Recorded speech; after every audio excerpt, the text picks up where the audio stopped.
Awal kisah terlihat sebuah cahaya terang dari ujung koridor ketika seseorang berusaha keras mencapainya. Namun, tiba-tiba, seorang pemuda menoleh ke samping dengan mata membelalak penuh keterkejutan saat melihat seekor makhluk besar melaju liar ke arahnya. Serigala itu menerjang, tetapi pemuda tersebut melakukan gerakan menghindar yang begitu licin hingga makhluk itu menghantam dinding dan serpihan berhamburan ke segala arah. Menyadari sasarannya meleset, makhluk itu langsung memasuki keadaan murka. Dan demi menghindari diri dari tertangkap, si tokoh utama melesat kabur sementara hewan itu terus mengejarnya tanpa henti. Kilasan masa lalu muncul, membawa kita 10 tahun silam, ketika sebuah terowongan raksasa dari dunia lain muncul di Tokyo, dan dari dalamnya bermunculan makhluk yang membawa virus berbahaya. Saat itu orang-orang diserang dan terinfeksi, kemudian para pembawa virus bermunculan, menimbulkan infeksi sekunder yang merusak para inangnya, menyebabkan lebih dari 1 juta jiwa kehilangan harapan. Setelah itu, lebih banyak terowongan muncul di seluruh Jepang, meski ukurannya lebih kecil, dan mereka yang tidak memiliki kemampuan hanya bisa berlari menyelamatkan diri, sama seperti Saeki. Meski telah kehilangan kedua orang tuanya dan adiknya turut terinfeksi, yang bisa ia lakukan hanyalah terus berlari. Seorang pria bergegas menghampiri dengan kelompoknya. Seekor makhluk masih mengejar pria tersebut, sementara salah satu rekannya menyerukan bahwa mereka telah datang. Seorang pemuda bertanya apakah makhluk itu yang terakhir, dan yang lain memperingatkan Saeki bahwa garis akhir sudah ada tepat di depan mata. Pemuda itu terus berlari, wajahnya memadukan kepanikan dan tekad. Dengan kapak yang berkilau, pria itu bersiap menghabisi makhluk itu. Rupanya beberapa orang mendapatkan kemampuan khusus setelah menerima vaksin hasil penyempurnaan dari para pembawa. Tanpa ragu, pria berambut pirang itu menerjang makhluk tersebut dengan kapaknya. Kekuatannya berfungsi sebagai perisai terhadap para pembawa. Si tokoh utama berusaha menjauh, sementara pria itu mendaratkan serangan tepat di antara kepala dan tubuh makhluk tersebut, memercikkan cairan merah ke segala arah. Merasa menang, pemuda itu membanggakan dirinya karena berhasil menumbangkan makhluk tersebut, lalu meraih kepala sang creature untuk mengambil kristal di dalamnya. Dengan penuh semangat, ia menunjukkan batu itu kepada kelompoknya sambil memeriksanya. Tiba-tiba seseorang memanggil Kapten Goda, dan seorang perempuan muncul memuji hasil kerjanya, lalu mengatakan bahwa seluruh pembawa di area itu telah beres dan terowongan telah sepenuhnya menghilang. Dengan senyum lebar, sang kapten mengatakan bahwa sudah waktunya mengakhiri semua ini, menambahkan bahwa memiliki umpan membuat segalanya lebih mudah. Saeki Kaito hanya duduk di sana, merasa canggung, sementara pemuda itu memandang lantai tanpa suara. Adegan berganti, menampilkan tokoh utama bersantai di kursi sambil memperhatikan uang yang dikirim asosiasi sebagai bayaran tugas, dan perempuan yang tadi memuji mereka kini duduk di sampingnya. Ketika ia bertanya apakah semuanya sudah selesai, wanita itu menjawab bahwa seluruh hasil pemeriksaan menunjukkan kondisi baik. Sementara anggota kelompok lain bercengkerama, Saeki menggerutu bahwa ia tidak suka inspeksi setelah misi, membuat Mizuno menegurnya karena menurutnya ia tidak memahami situasi saat ini. Si tokoh utama pun menunduk, merasa canggung sambil berpikir bahwa dirinya tidak memiliki kekebalan terhadap virus para pembawa, membuatnya tidak bisa menerima vaksin karena goresan sekecil apapun bisa berakibat buruk. Saeki merenung bahwa tidak ada kasus seperti dirinya yang pernah ditemukan, membuatnya menjadi umpan yang sempurna. Mizuno mencoba mencairkan suasana dengan mengatakan bahwa ia sangat baik dan banyak orang menganggapnya lucu, namun ia tetap harus menjaga diri. Si tokoh utama kemudian bertanya, apakah yang ia lakukan tidak cukup baik? Mengingat kedamaian telah kembali, dan ia menyimpulkan bahwa jika ia tidak bisa menjadi umpan, ia tidak pantas disebut purifier. Ia meminta maaf karena membuat sang wanita khawatir, tetapi perempuan itu meyakinkannya bahwa meski ia tidak memiliki kekebalan khusus, suatu hari ia akan diakui sebagai purifier sejati, dan sampai saat itu tiba, ia akan berada di sisinya. Wajah perempuan itu berubah merah setelah mengatakannya, ia menjadi canggung, dan pemuda itu pun ikut kikuk.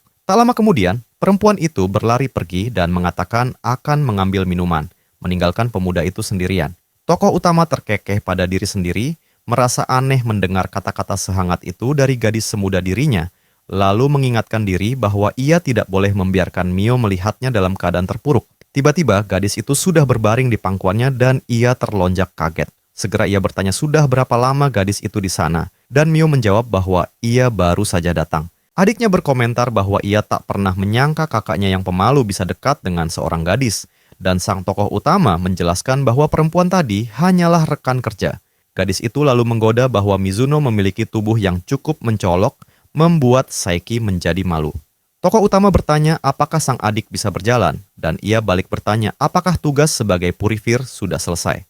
Saiki menjawab bahwa ia memastikan para pembawa berhasil ditangani, membuat adiknya tersenyum, tetapi tiba-tiba ia batuk dengan cara yang aneh, membuat sang kakak segera panik dan menolongnya. Mio mengatakan dirinya baik-baik saja dan menyebut memiliki kakak seorang pejuang kebaikan, membuatnya sangat bangga. Ucapan itu membuat pemuda tersebut terpaku dan ia memintanya untuk bertahan sedikit lebih lama sampai ia menemukan obat.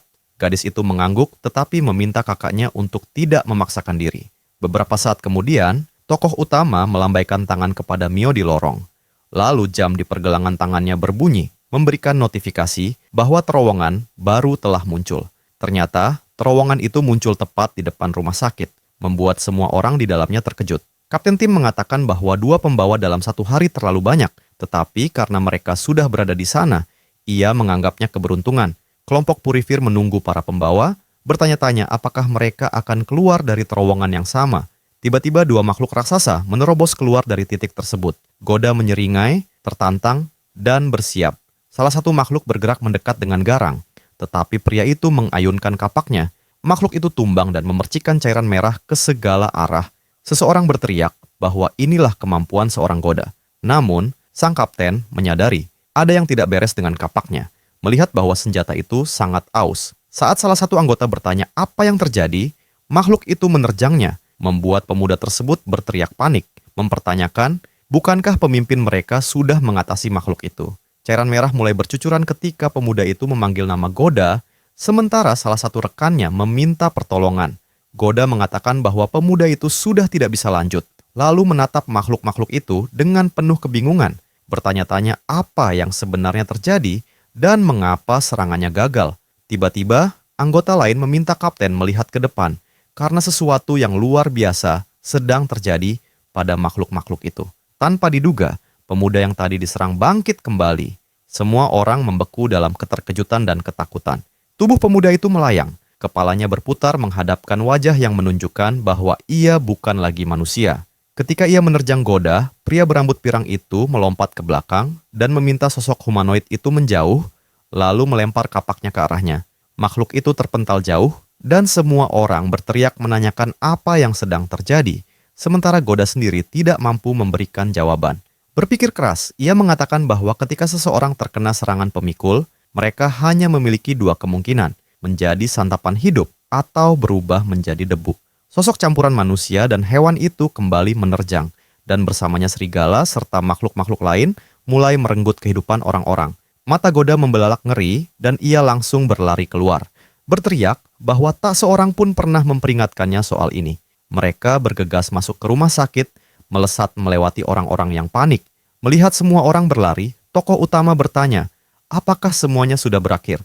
Mendengar suara pemuda itu, wajah kapten berubah dan ia berkata bahwa tugas tokoh utama hanyalah menjadi umpan. Saeki melangkah mundur dengan kaget, bertanya apa yang sebenarnya sedang terjadi. Tiba-tiba, pintu kaca pecah dan para makhluk itu menyerbu masuk. Hewan dan manusia yang terinfeksi langsung menyerang dirinya dan 2 orang lainnya. Ketika tokoh utama menoleh untuk melihat apa yang berlangsung, ia menyadari bahwa di antara para makhluk itu ada manusia yang kini menyerang manusia lain. Goda mendorong tokoh utama hingga terjatuh ke lantai. Saat ia menengok ke belakang, ia melihat seluruh tim telah kabur meninggalkannya.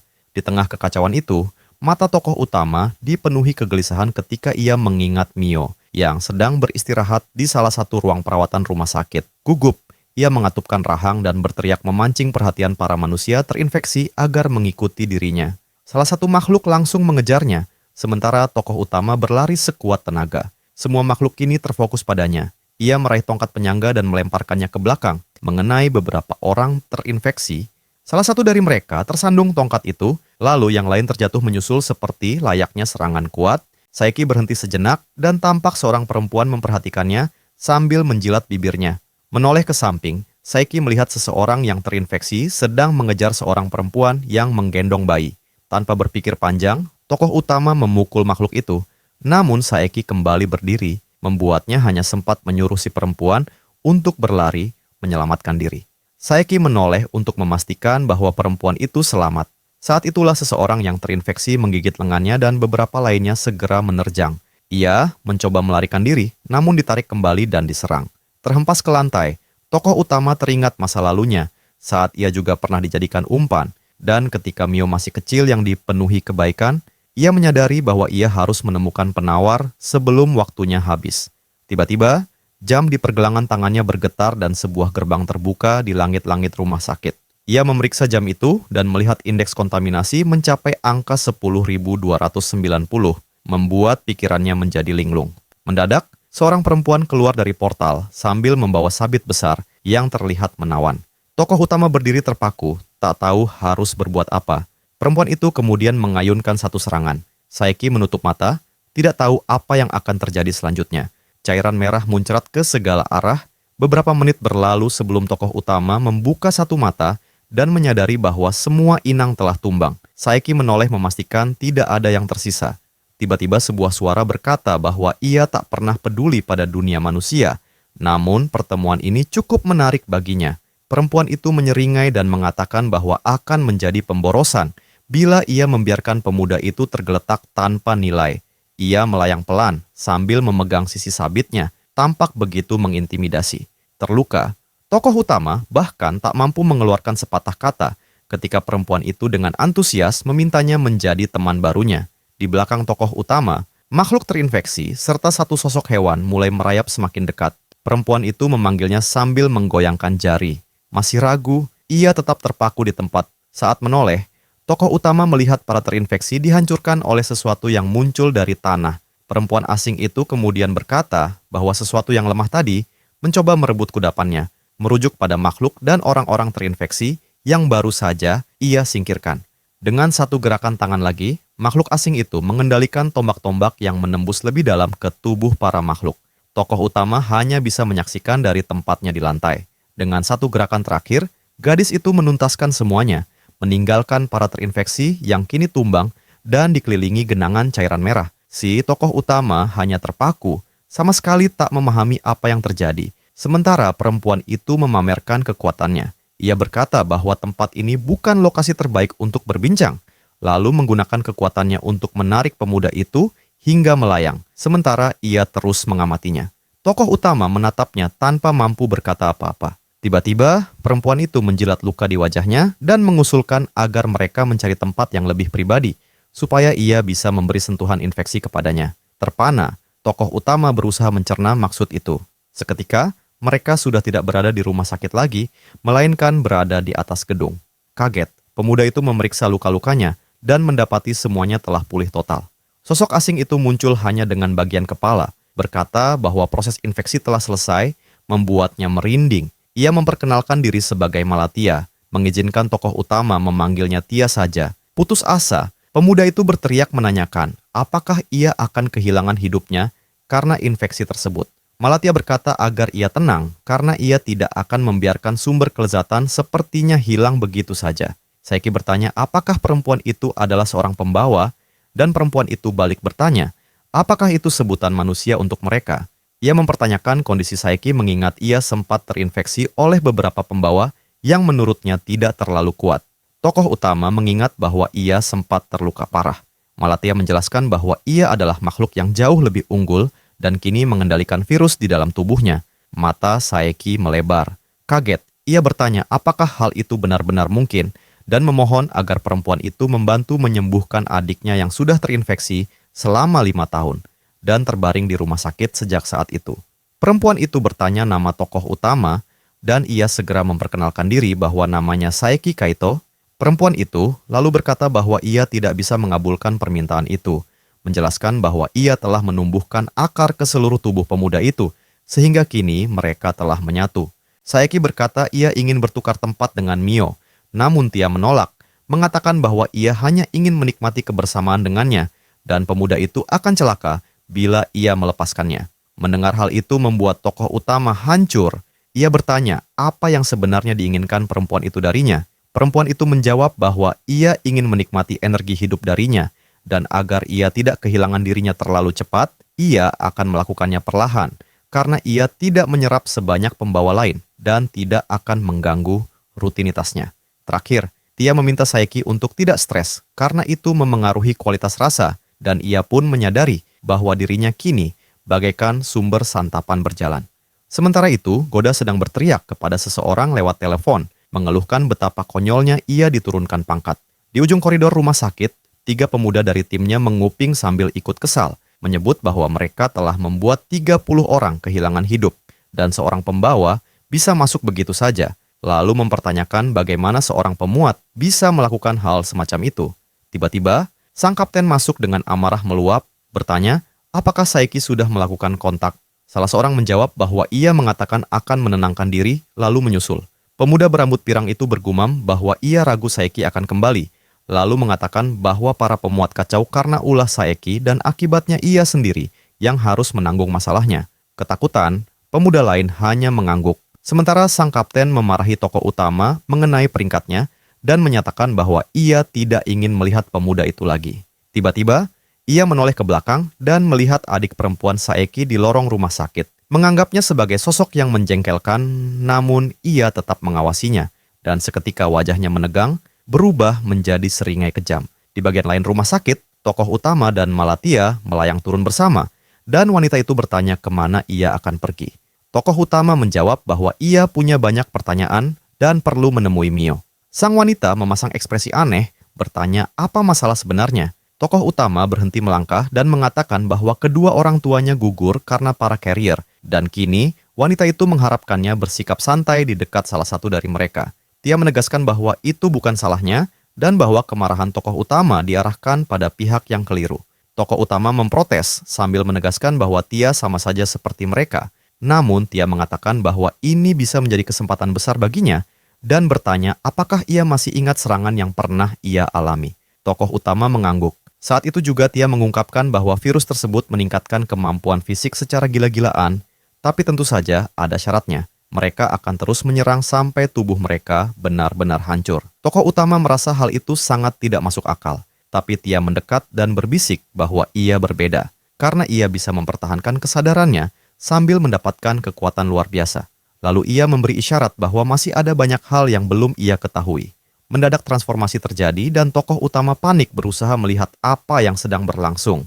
Hingga lengannya berubah menjadi lengan monster berkuku tajam, penuh aura seperti serigala. Ia berteriak, benar-benar kehilangan kendali. Saat mengayunkan lengannya, tembok rusak berantakan, dan auranya meledak ke segala arah.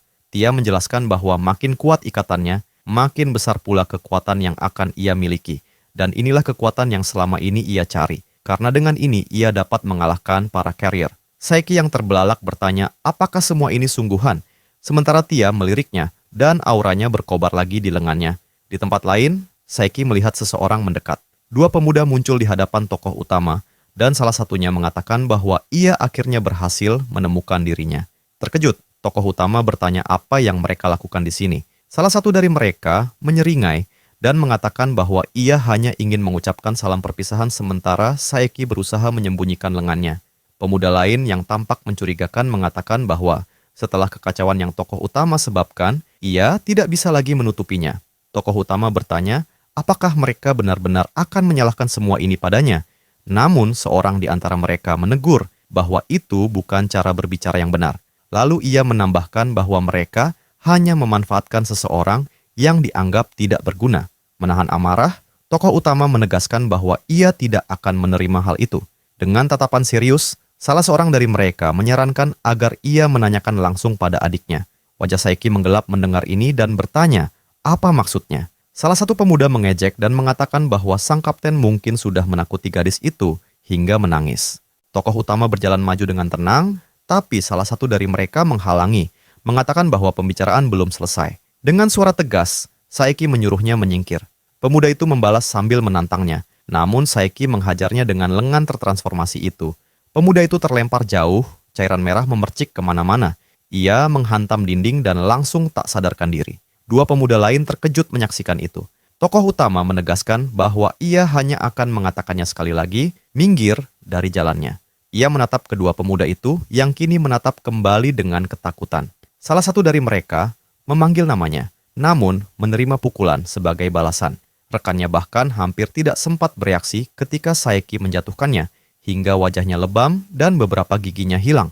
Pemuda terakhir mencoba mencekik Saeki sambil memanggilnya dengan sebutan merendahkan. Tetapi tangan tokoh utama yang telah berubah menangkap kepalanya. Saat itu pula ia menyadari bahwa mata pemuda itu juga bersinar merah. Dengan hentakan besar, ia membanting pemuda itu ke tanah dan langsung berlari pergi, meninggalkannya dalam keadaan lemah. Saeki membuka pintu kamar adiknya dan menemukan ruangan itu kosong. Tempat tidurnya sudah berantakan. Tiba-tiba ponselnya bergetar di dalam saku. Ketika ia mengambilnya, ia merasa aneh ada yang menelepon di jam seperti ini.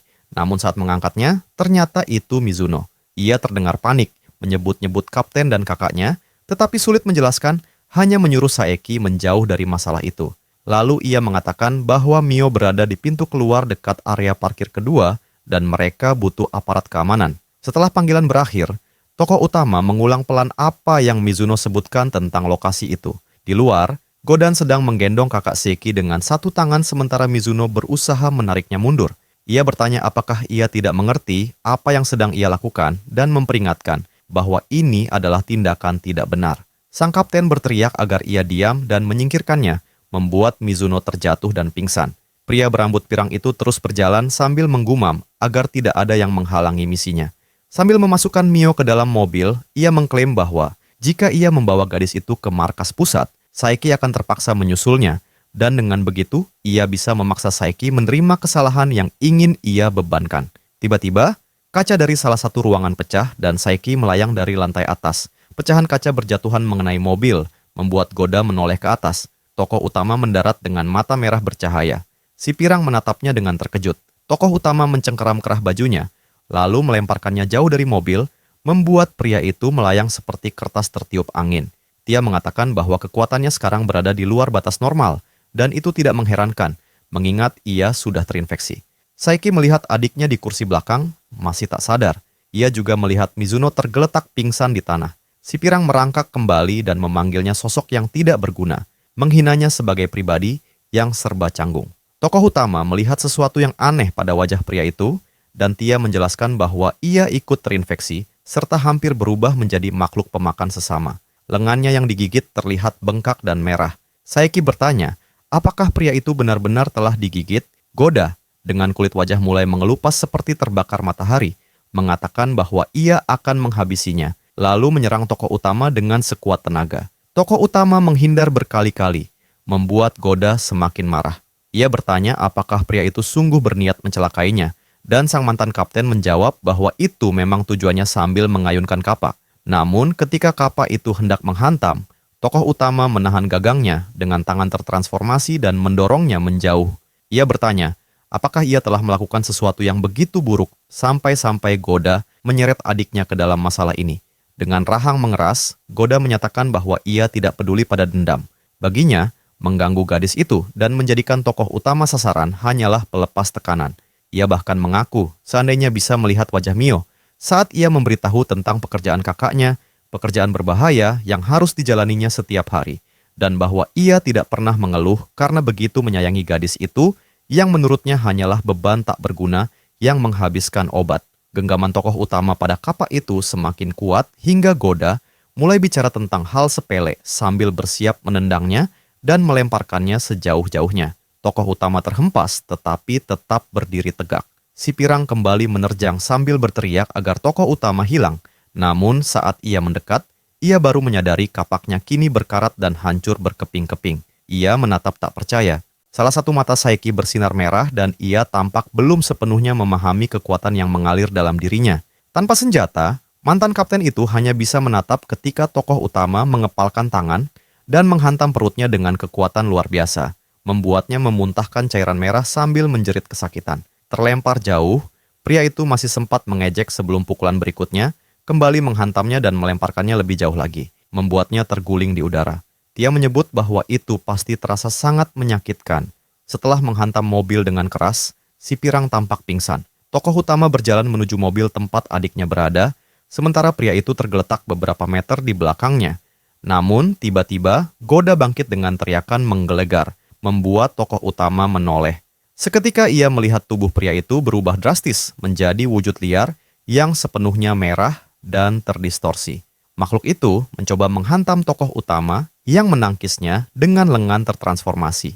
Saeki terkejut melihat bagaimana makhluk itu bangkit kembali dan mendarat dengan sigap. Adiknya yang masih berada di dalam mobil kini dalam bahaya karena perubahan goda. Dia muncul di samping tokoh utama dan mengatakan bahwa pria itu kini telah menjadi pemakan sesama dan bertanya apa yang akan ia lakukan. Tiba-tiba, makhluk itu memperhatikan sesuatu di dalam mobil. Dari kejauhan, Saeki mengangkat tangannya, melepas kacamatanya, lalu menjatuhkannya ke tanah. Ia mengusap rambutnya sambil berkata dengan nada berat bahwa lelaki itu telah menyakiti Mio. Makhluk itu berbalik, menatapnya dengan sorot tajam penuh ancaman. Seketika, energi merah muda meledak dari lengan tokoh utama, mengeras menjadi sebuah sabit. Malatia tersenyum, menikmati suasana yang semakin tegang. Saeki menggenggam gagang sabit itu, dan menyatakan bahwa demi melindungi adiknya, ia akan mengejar siapapun yang mengancamnya. Berdiri dengan sabit menyala, Saeki berhadapan dengan makhluk itu, yang kini menatapnya dengan mata merah, sambil mengeluarkan jeritan, sebelum menerjang maju. Gadis itu muncul dan menyatakan bahwa ia ingin melihat seberapa jauh kemampuan sang tokoh utama. Dalam sekejap, makhluk itu sudah berada tepat di depan pemuda tersebut. Tokoh utama menatap ke atas, menunjukkan bahwa ia tidak gentar sedikit pun. Tanpa ragu, makhluk itu mengayunkan tinjunya. Untuk mempertahankan diri, Saeki memutar sabitnya dengan kecepatan tinggi, hingga makhluk itu kehilangan salah satu tangannya. Dalam sekejap, tokoh utama telah muncul di belakangnya, memperlihatkan betapa lincah dan terlatih gerakannya. Goda, makhluk merah itu, kembali meraung dan menyerang untuk putaran kedua. Namun Saeki menghindar cepat, memulai pertarungan sengit penuh serangan balasan yang saling berkejaran. Gadis itu kembali muncul, menegaskan bahwa Parafit tidak merasakan sakit dan akan terus menyerang hingga benar-benar tidak mampu bergerak lagi. Saeki menjawab bahwa jika begitu, ia pun akan terus menyerang sampai saat itu tiba, lalu melesat maju. Ia melancarkan serangan kuat yang menghempaskan makhluk besar itu jauh ke belakang. Rupanya, tenaga yang mengalir dalam dirinya dipicu oleh ingatan ketika ia pernah diremehkan oleh Goda. Dengan sabit tergenggam erat, ia memberikan tebasan penentu, menyatakan bahwa lelaki itu telah melakukan banyak hal berarti baginya. Makhluk itu akhirnya tidak mampu bergerak lagi. Tubuhnya seakan hancur menjadi serpihan tak berdaya. Tokoh utama berjalan pergi dengan rasa puas yang samar. Di rumah sakit, Mio membuka matanya dan langsung melihat kakaknya yang begitu gembira, melihatnya sadar kembali. Saeki menanyakan perasaannya karena ia tampak baik-baik saja, dan Mio menjawab bahwa ia sudah pulih. Lalu ia mengungkapkan bahwa yang membuatnya pingsan adalah pemuda berambut pirang. Mio bertanya apakah kakak yang menyelamatkannya. Tokoh utama mengangguk dan menyebut bahwa Mizuno lah yang memberi peringatan kepadanya.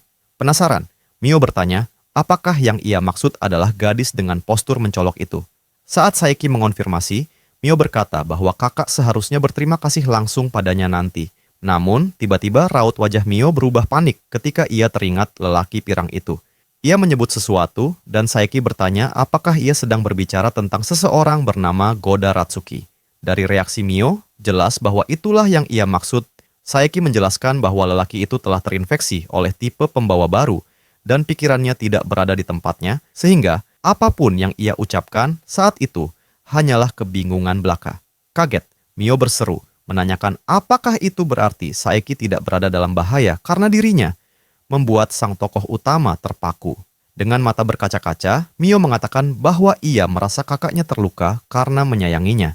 Namun Saeki menolak anggapan itu, menyuruh adiknya untuk tidak berpikiran begitu karena dirinya memiliki kakak yang sangat kuat. Dengan terkejut, Mio berkata bahwa ia memang terlihat berbeda sekarang, dan sang tokoh utama menyetujuinya. Di luar rumah sakit, dua orang tampak berbincang sambil mengamati keadaan dari jendela. Saeki mengatakan bahwa setelah semua kekacauan ini, keadaan akan menjadi cukup sulit untuk sementara. Ia berencana pulang, dan Mio menjawab bahwa itu tidak masalah. Ia kemudian meminta pemuda itu menjaga dirinya baik-baik. Perjalanan beralih ke rumah Saeki, dan sesampainya di sana, ia langsung mendapati tamu tak terduga. Menatap gadis berambut merah, ia mengatakan bahwa mereka perlu membicarakan banyak hal, terutama tentang bagaimana ia berhasil menaklukkan Ratsuki. Namun pembahasannya terhenti karena gadis itu tiba-tiba berubah wujud. Dengan senyum lebar, ia menjelaskan bahwa para pembawa merupakan kumpulan virus yang jika tergolong kelas tinggi, dapat mengubah penampilan. Yang terpenting baginya adalah menanyakan pada Saeki apakah ini adalah sesuatu yang disukainya. Melihat ekspresi Saeki, dia memintanya untuk tetap melanjutkan pembicaraan. Tokoh utama kemudian bertanya, apakah ia bisa menggunakan kekuatan itu sendirian, karena ia merupakan inang bagi gadis berambut merah. Gadis itu menjawab bahwa ia bisa, karena para Fit lebih kuat daripada manusia biasa, dan dalam kasus Saeki, kemampuannya meningkat pesat. Saeki lalu menanyakan, apakah itu berarti ia bisa menghadapi para pembawa tingkat tinggi tanpa kekuatan khusus seperti pembersih lainnya. Dia menjelaskan bahwa virus di dalam tubuh Saeki yang menjaga infeksinya tetap stabil memiliki mekanisme yang serupa. Senang, Saeki berkata bahwa ia mengerti. Gadis itu kemudian menambahkan bahwa Saeki masih lemah dan belum dapat menggunakan kekuatannya sepenuhnya, karena ia baru menggigitnya sedikit. Jika hubungan mereka semakin dalam, kekuatan Saeki akan meningkat, namun usianya juga akan berkurang. Sang tokoh utama mengakui bahwa itu masalah besar, namun Tia meyakinkannya bahwa ia tidak akan memaksanya karena ia ingin tetap tinggal bersama Saeki dalam waktu lama. Malu, Saeki mengatakan bahwa semuanya harus dirahasiakan, karena jika orang tahu ia tinggal bersama seorang pembawa, itu akan menjadi masalah besar. Artinya, mereka juga harus menghindari para pembersih tingkat tinggi. Tia mengatakan bahwa ia tidak akan kalah dari manusia manapun, namun ia tetap bersedia melakukannya demi menjaga Saeki aman. Semangat Saeki meningkat, tetapi gadis itu berdiri dan berkata, mungkin pemuda itu hanya ingin menyembunyikannya karena ingin memilikinya sendiri. Cemas, tokoh utama menolak gagasan itu, namun Tia mengatakan bahwa ia terlihat bingung, menghentikan segala bentuk pembelaan. Di tempat lain, sebuah drone tampak melakukan pengawasan. Mendadak, suara dentuman keras mengguncang area tersebut, dan penyebabnya adalah seekor dinosaurus raksasa. Seorang pria berzirah panik dan memerintahkan pasukannya untuk bertahan, tetapi prajurit lain berkata bahwa mereka tidak akan mampu menahan lebih lama lagi. Tiba-tiba, sebuah pesawat melintas di langit.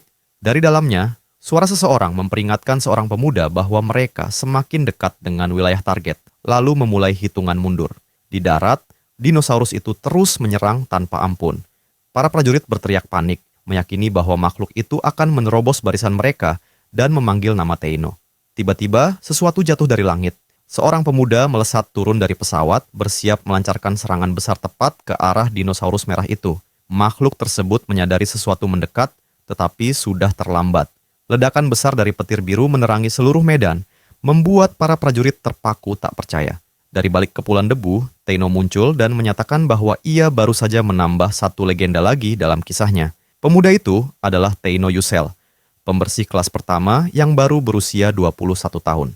Semua prajurit bersorak lega dan penuh semangat.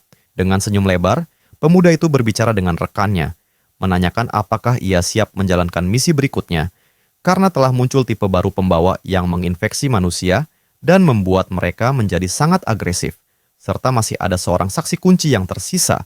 Dengan senyum licik, Teino mengatakan bahwa situasinya cukup serius sampai mereka harus memanggilnya.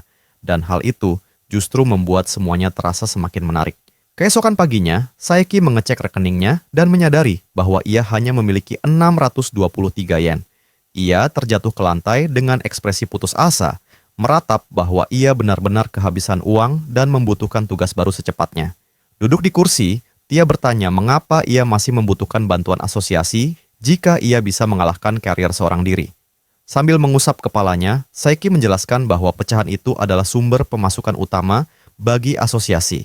Tanpa itu, perdagangan purifir atau menjaga kestabilan wilayah akan menjadi mustahil, sehingga ia tidak bisa menyimpan semuanya untuk dirinya sendiri. Gadis berambut merah itu mengeluh bahwa semuanya terdengar sangat rumit. Berdiri tegak, tokoh utama menjelaskan bahwa pecahan atau inti dari seorang karier mampu menekan virus sehingga berfungsi sebagai penawar bagi mereka yang terinfeksi. Itu berarti pecahan adalah harapan hidup bagi Mio dan suatu saat nanti ia mungkin tidak punya pilihan lain. Ia kemudian menunjuk kenyataan bahwa saat ini Saeki bahkan tidak bisa membeli makanan dan itu saja sudah termasuk keadaan darurat. Ketika mengambil ponselnya, tokoh utama melihat pesan dari Asosiasi Purifir yang memberitahukan tentang penilaian kemampuan yang akan segera berlangsung. Saeki bersiap lalu berangkat sambil bertanya-tanya apakah Mizuno akan muncul dan menebak bahwa luka-lukanya mungkin masih dalam proses pemulihan. Tiba-tiba Tia muncul dan bertanya jenis acara apa ini. Tokoh utama menjelaskan bahwa ini adalah penilaian kemampuan tahunan yang dijalankan distrik, sebuah simulasi pertarungan nyata, sehingga peringkat ditentukan oleh pencapaian aktual dan hasil penilaian tersebut.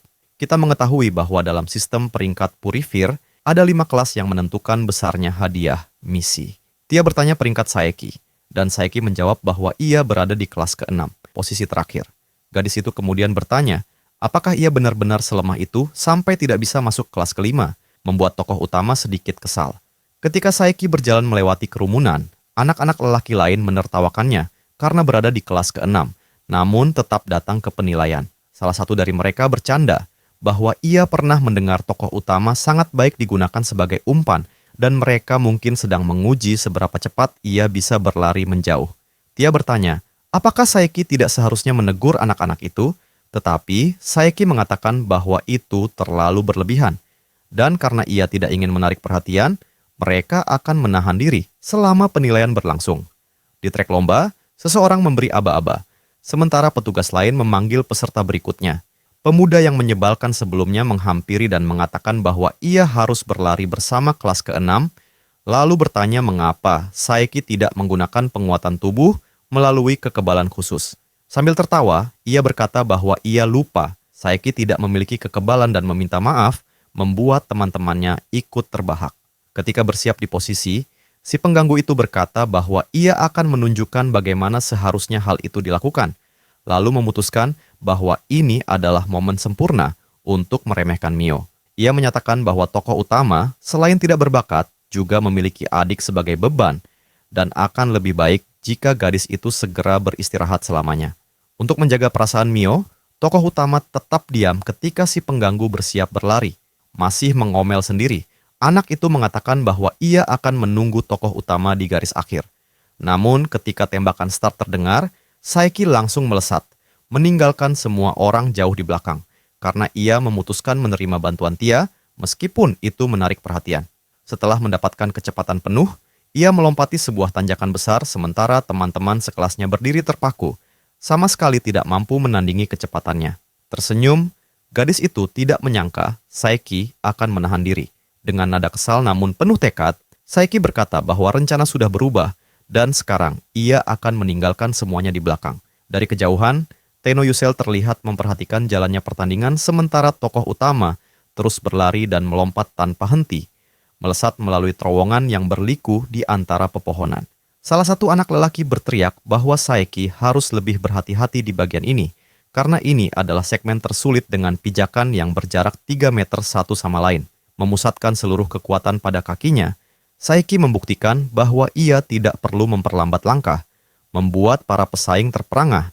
Ia berhasil mencapai sisi lain tanpa tersandung sedikit pun dan menembus garis akhir sementara kerumunan bersorak ramai. Seorang peserta lain berlari mendekat sambil menuduh tokoh utama curang karena rompi pemberatnya palsu.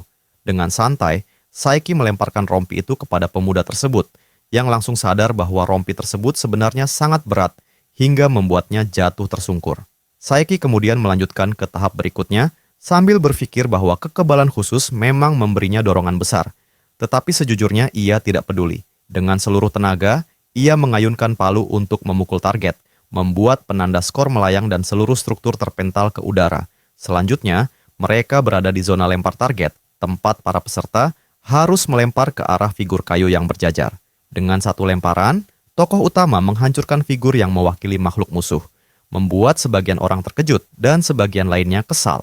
Tanpa terganggu, ia terus melempar, tetapi tanpa sengaja mengenai pilar penting dari struktur besar yang kemudian mulai runtuh. Semua orang di sekitar berteriak panik sementara Saeki hanya berdiri tanpa banyak bereaksi.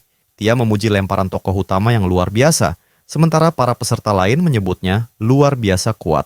Tiba-tiba, sesuatu menarik perhatian gadis berambut merah, dan hal itu membuat tokoh utama ikut menengadah. Di langit, kilatan besar dan petir biru muncul. Tanpa peringatan, sebilah pedang raksasa melesat turun tepat ke arah Saeki yang nyaris saja dan berhasil menangkapnya.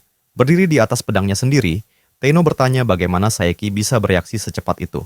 Terkejut, tokoh utama menyadari bahwa ia kini berhadapan dengan Purifir kelas 1 dan semua orang yang menonton meledak dalam sorakan atas kemunculan Tenno itu.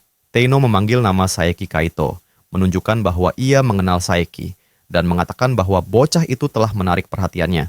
Karena mereka berada di panggung khusus, ia ingin menguji Saeki saat itu juga. Tenno melompat turun dari pedangnya dan mendarat dengan mantap. Setelah mengambil senjatanya dari tangan Saeki, Ia bertanya apakah Saeki mengenal dirinya. Bingung, tokoh utama berpikir bahwa tidak mungkin ia tidak mengenal pahlawan itu, mengingat ia penggemar berat dan bahkan memiliki sejumlah barang khusus bertema Teino. Ternyata hanya 7 dari setiap 10.000 orang yang menjadi purifir, dan Teino adalah kelas 1 dengan kemampuan yang disebut mampu meruntuhkan gunung dengan satu serangan. Ia memegang rekor penaklukan tertinggi, dijuluki seperti kekuatan dahsyat berjalan, dan menjadi favorit para penjaga wilayah. Saeki merasa sangat canggung mendengar semua itu langsung dari Teino sendiri. Teino mengatakan bahwa Saeki seharusnya merasa terhormat, tetapi tokoh utama menolak, menyatakan bahwa menghadapi purifir kelas 1 adalah hal yang mustahil. Tidak peduli, Teino menarik sebilah pedang kecil dari pedang besarnya, mengatakan bahwa ia tidak berniat menghadapi lawan kelas 6 dengan terlalu serius. Dengan mata terbelalak, tokoh utama tak mampu berkata-kata sementara dia penasaran apa yang akan dilakukan Teino. Teino berkata bahwa ini mulai terasa membosankan. Tetapi menurut Saeki, hal ini justru adil. Namun ketika melihat ke depan, Saeki merasakan tekanan luar biasa dan mulai ragu pada ucapannya sendiri.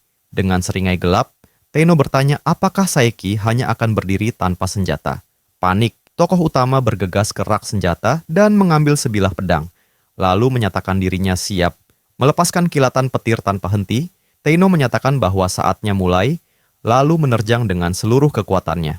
Saeki berhasil menahan serangan itu, sementara para peserta lain berhamburan ketakutan agar tidak menjadi sasaran berikutnya. Mengambil keputusan cepat, tokoh utama memutuskan untuk lari. Dengan nada kesal, Teino berkata bahwa ia tidak sedang bermain kejar-kejaran, lalu melesat melancarkan serangan secepat kilat. Pedang tokoh utama retak menjadi 2, memaksanya bergerak cepat untuk mengambil senjata lain. Rencananya berhasil, ia menarik senjata cadangan sambil mempertahankan tekad kuat di wajahnya. Dengan senyum santai, Teino memuji ketajaman mata dan refleksnya, namun menegaskan bahwa ia tidak bisa terus berlarian, karena itu tidak akan membuat pertarungan menjadi menarik. Berusaha menahan hantaman tanpa henti, Saeki bertanya apa sebenarnya tujuan pertempuran ini. Teino berteriak bahwa ia sudah bilang, ia hanya merasa penasaran. Bingung, tokoh utama bertanya dalam hati kenapa mereka tidak bisa sekadar berbicara saja. Namun lawannya menegaskan bahwa kata-kata tidak ada gunanya, dan jika pedang mereka terus beradu, ia akan berhasil menangkap Saeki. Tidak mengerti apapun, Saeki bertanya apa yang sedang terjadi sambil akhirnya berhasil mengayunkan pedangnya. Tetapi Teino menghentikannya hanya dengan 2 jari, tanpa usaha berarti. Ia berkata serangan Saeki terlalu ringan, dan sebaiknya ia meningkatkan kekuatannya. Tokoh utama terhempas ke belakang, namun entah bagaimana ia masih bertahan berdiri.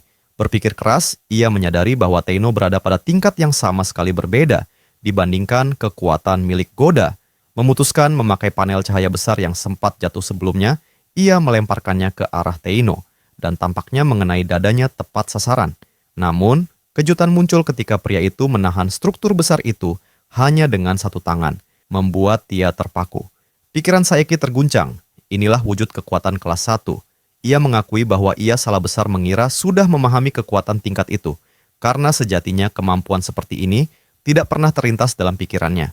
Setelah membersihkan pakaiannya, Teino bertanya berapa lama tokoh utama berniat menyembunyikan kemampuannya. Berusaha tampak tidak tahu, tokoh utama bertanya apa maksudnya. Tiba-tiba, Teino muncul di sampingnya, mengatakan bahwa tokoh utama pernah menaklukkan monster kelas 4, sesuatu yang mustahil dilakukan tanpa kekuatan luar biasa. Untuk menegaskan ucapannya, Teino menendang punggung tokoh utama, membuatnya terhempas keras ke tanah. Teino memperingatkan bahwa jika ia tidak jujur, ia akan melaporkannya ke asosiasi. Dengan putus asa, tokoh utama berkata bahwa ia tidak bisa mengungkap terlalu banyak. Teino mengangkat alis dan bertanya, alasan sebenarnya ia ingin menjadi pemurni. Dengan nada terluka, tokoh utama akhirnya mengaku bahwa ia melakukan semua ini demi menyelamatkan adiknya yang sedang mengalami kondisi buruk. Teino memahami bahwa semua ini berhubungan dengan batu miasma, tetapi mengatakan bahwa alasan itu belum cukup kuat. Saeki menegaskan bahwa ia akan melakukan apapun demi adiknya, bahkan jika harus mempertaruhkan dirinya. Suasana hening sejenak sebelum Teino melemparkan pedangnya tepat ke arah tokoh utama. Saeki berhasil menghindar tepat waktu. Mengangkat pedang besarnya, Teino berkata bahwa ia merasa iba, tetapi sebagai pemurni kelas 1, ia punya tanggung jawab. Bingung, Saeki bertanya-tanya apa yang Teino rencanakan. sementara Tia merasakan bahaya dan menyuruhnya menjauh. Tokoh utama melompat mundur tepat saat ledakan besar beraliran petir biru menyambar ke arahnya, membuatnya ketakutan dan berpikir tidak ada cara untuk lolos. Namun, entah bagaimana ia berhasil. Saat mendarat, ia bergumam bahwa kekuatan Teino sungguh di luar Nurul. Dengan tatapan tajam, Teino berkata bahwa ia tahu Saeki menyembunyikan sesuatu dan ia siap mempertaruhkan segalanya untuk mengungkapnya. Bahkan jika Saeki terlihat seperti seseorang yang bisa berubah menjadi sosok buruk kapan saja. Setelah serangan lain menghantam tanah hingga pecahan batu berhamburan, Teino menyatakan bahwa ia perlu menyingkirkan sosok berbahaya seperti Saeki. Apapun yang terjadi, terjatuh. Tokoh utama bersiap menerima serangan terakhir Teino yang berkata agar ia tidak mengambil ini sebagai hal pribadi. Namun tiba-tiba, ledakan merah besar meletus membuat Teino lengah. Jam tangannya berbunyi keras berkali-kali. Setelah keterkejutannya mereda, ia berkata bahwa ia sudah menduga tokoh utama, akhirnya menunjukkan dirinya yang sesungguhnya, melihatnya memegang sabit besar dengan lengan yang bersinar merah. Kilas balik muncul, menunjukkan saat Teino dan seorang petugas menyaksikan Saeki menaklukkan Goda dengan sangat mengagumkan. Tertarik, Teino bertanya, siapa lagi yang melihatnya? Petugas berkata hanya dirinya. Disitulah Teino memutuskan bahwa mereka harus menangkap Saeki. Dengan cemas, petugas berjanji akan menyimpan semuanya rapat-rapat. Saat sang pemurni menatap mata tokoh utama melalui layar, kembali ke masa kini, Teino berkata bahwa Saeki memiliki kekuatan yang berbeda sama sekali, dan ia tidak mengerti bagaimana hal itu bisa terjadi, apalagi ia merasakan polusi yang sangat kuat darinya. Dikelilingi kabut merah dan tidak mendapat jawaban, Teino melempar tokoh utama ke belakang, lalu langsung bertanya, apakah ia seorang transporter? Tokoh utama berteriak bahwa itu tidak benar. Teino lalu bertanya apakah ia memiliki hubungan dengan seseorang. Saeki memilih diam, bersiap menyerang lagi. Teino berkata bahwa ia akan menganggap diam itu sebagai pengakuan, lalu mengaktifkan jet pada pedangnya, melesat penuh tenaga. Tokoh utama menggali kakinya ke tanah, mempertahankan posisinya. Tatapan gelap melintas di wajah Teino, tetapi tokoh utama tidak mundur dan mengayunkan sabitnya, memaksa Teino mundur untuk menghindar. Khawatir, tokoh utama menyadari pria ini lebih cepat daripada seseorang yang memakai belati. Tidak jauh, para peserta lain menyaksikan kekacauan ini sambil bertanya-tanya apa yang sebenarnya terjadi saat melihat ledakan di mana-mana. Sambil melancarkan serangan telaknya, Teino berkata dengan bersemangat bahwa tokoh utama sangat hebat dalam bertarung, tetapi menyia-nyiakan kekuatan berharga. Sementara itu, tokoh utama berdiri sambil berkeringat deras, bertanya-tanya apakah ia sebaiknya kabur saja, namun masalahnya ia tidak tahu kemana harus lari. Teino melangkah maju dan berkata bahwa jika ia berniat melarikan diri, lebih baik ia menyerah dan berhenti bermimpi bisa lepas dari seseorang sepertinya. Ucapan itu menghantam tokoh utama dengan keras, membuatnya makin cemas hingga ia berteriak bahwa ia bukan musuh. Teino kemudian bertanya, apakah ia berada di pihak asosiasi dan kenapa tidak memberitahu sejak awal? Melihat tangannya sendiri, Saeki berpikir bahwa jika orang-orang tahu, mereka akan menyadari ia memiliki kemampuan seorang carrier. Namun jika itu terjadi, keselamatan adiknya akan menjadi taruhan. Berderai air mata, ia bersumpah tidak akan berurusan dengan asosiasi lagi. Teino tampaknya akhirnya mengerti, tetapi ia justru kembali melesat dengan seluruh tenaganya. Ketakutan, Saeki bertanya-tanya, bagaimana pemuda itu bisa begitu cepat hingga membuatnya tersungkur. Teino menatapnya dan berkata bahwa ia mengenali orang seperti Saeki, lalu mengemukakan teori bahwa seseorang biasanya melampaui batas ketika berusaha melindungi hal yang paling penting. Dan karena itu, orang seperti Saeki bisa dipercaya. Bingung, Saeki mempertanyakan maksud ucapan itu. Sambil mengangkat pedangnya, Teino mengatakan serangan berikutnya pasti akan menjatuhkan Saeki sepenuhnya. Dan bila ia ingin adiknya memiliki masa depan, ia harus berjuang dengan segala kemampuan yang ia miliki. Tokoh utama hanya berdiri terpaku sementara Tia menyebut situasi itu menarik, terutama karena Teino tidak memiliki sayap, namun bisa melayang dengan menggunakan senjatanya sendiri. Bergerak cepat, Saeki menarik perhatian makhluk itu dan memberinya izin yang selama ini diinginkannya. Bahkan dalam keadaan bersemangat, Tia bertanya apakah Saeki benar-benar tahu konsekuensinya. Saeki kembali memastikan apakah benar melakukan itu akan memperpendek hidupnya, dan tanpa menunggu jawaban, ia menegaskan bahwa lebih baik ia rela mengorbankan segalanya daripada mengecewakan Mio.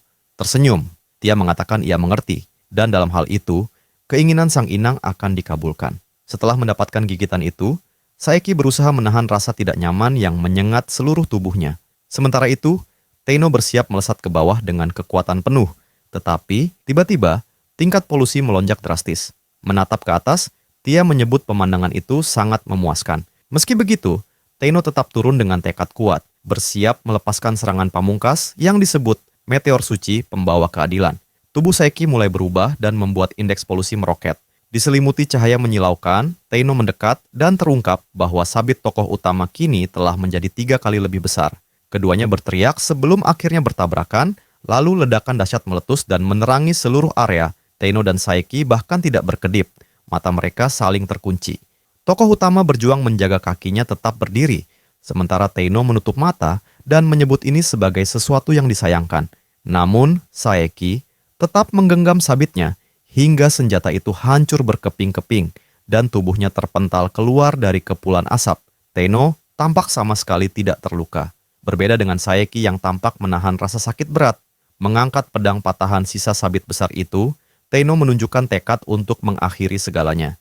Tetapi tokoh utama tidak menyia-nyiakan kesempatan dan melancarkan serangan cepat, memaksa Teino mengaktifkan perisainya agar tidak terkena tebasan Saeki yang begitu kuat hingga memecahkan perisai itu seketika. Tetap menggenggam pedangnya, Teino menegaskan bahwa semuanya sudah cukup, membuat Saeki sedikit bingung. Dengan tangan bebasnya, Teino menghantam Saeki dengan pukulan besar yang membuat pemuda itu berteriak menahan nyeri. Ketika seluruh kekuatan Tia menguap dari tubuhnya, Teino memapah Saeki dan mengatakan bahwa Saeki pasti merasa bangga karena Saeki telah membuktikan diri sebagai sosok yang bisa dipercaya. Beberapa waktu kemudian, Saeki masih tak sadarkan diri. Tiba-tiba ia terbangun dan langsung menarik perhatian Teino yang sedang bersantai di bangku di depannya sambil tersenyum. Teino menenangkan Saeki dan mengatakan ia tidak perlu panik, karena kalau ia bermaksud meninggalkannya, ia sudah melakukannya sejak lama. Meski begitu, Saeki tetap merasakan ketakutan karena ucapan itu terdengar sangat masuk akal. Teino lalu menambahkan bahwa Saeki tidak perlu berpikir untuk melarikan diri, sebab mereka saat ini berada di dalam helikopter menuju Tokyo, tepatnya ke markas Asosiasi Pemurni Khusus. Panik, Saeki bertanya apakah Teino berniat mencelakainya atau menyerahkannya ke markas. Teino menjawab ia tidak pernah mengatakan hal semacam itu, lalu mengungkap bahwa justru Saeki lah yang dipanggil oleh asosiasi. Teino mengambil kesempatan bertanya apakah Saeki sadar ia melakukan kesalahan saat ujian. Saeki membantah dan mengatakan itu terjadi gara-gara ulah Teino. Beralih ke topik lain, Teino mengatakan ia ingin mendengar penjelasan tentang insiden di rumah sakit dan mempersilahkan Saeki menjelaskan apapun sebelum mereka tiba di markas. Gugup, Saeki akhirnya mengangguk dan berkata, ia mengerti. Teino menyelip masuk dalam pembicaraan dan mengungkap bahwa gadis yang terekam kamera adalah sang inang dan bahwa kekuatan Saeki berasal dari hubungan itu. Saeki mengaku masih kurang memahami semua hal ini. Tia muncul dan mengatakan ia tidak ingin Teino mengetahui keberadaannya. Bingung, Teino bertanya kemana Saeki sedang memandang dan apakah ia bisa menunjukkan sang inang. Gadis itu hanya tersenyum dan menjawab tidak, karena ia merasa mereka berdua mungkin tidak akan cocok. Menatap Teino, Saeki mengakui pendapat itu ada benarnya, karena pemuda itu terlalu tampan sehingga Tia merasa agak malu. Ketika ditanya apakah kemampuan penerjemahnya rusak, Teino mengusap dagunya dan mengatakan tidak banyak yang bisa dilakukan. Saeki mulai stres memikirkan perjalanan menuju markas, tetapi Teino menenangkan dan mengatakan bahwa ia sudah menyiapkan rencana matang. Beberapa saat kemudian, keduanya tiba di gedung asosiasi. Setelah turun dari lift, Teino memperingatkan Saeki agar merahasiakan keberadaan transporter, terutama obsesi aneh transporter itu terhadap Saeki. Mereka memasuki sebuah ruangan dan Teino mengetuk pintu sebelum masuk. Setelah mendapat izin, ia membuka pintu dan memperkenalkan diri, mengatakan bahwa seorang transporter baru muncul di kota Kawago dan ia datang untuk menyerahkan laporan investigasi. Semua orang di meja menatap Saeki, yang langsung sadar bahwa ia sedang berhadapan langsung dengan Presiden Asosiasi Pemurni, Kuzuki, dan dalam hati ia mengakui pria itu terlihat jauh lebih tangguh dibandingkan penampilannya di TV.